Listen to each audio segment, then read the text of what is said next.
மரியே வாழ்க. என் பேர் செல்வமணி. நான் புதுப்பட்டி குழந்தை பங்குலேருந்து நான் வரேன். எங்கள் வீட்டில் எண்ணெய் பொங்கி வந்தது.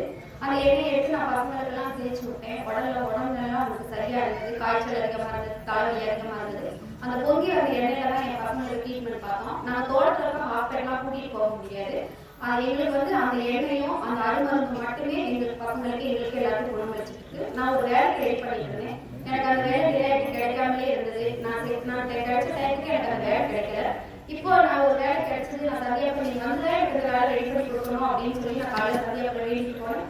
அதே மாதிரி அந்த வேலை கிடைச்சது. சந்தியாப்பாவுக்கு போராட போய் சந்நிதி வந்தோம் எங்கள் புனித சந்தியாகப்பரே, வந்தனம் தந்தோம் எங்கள் புனித சந்தியாகப்பரே.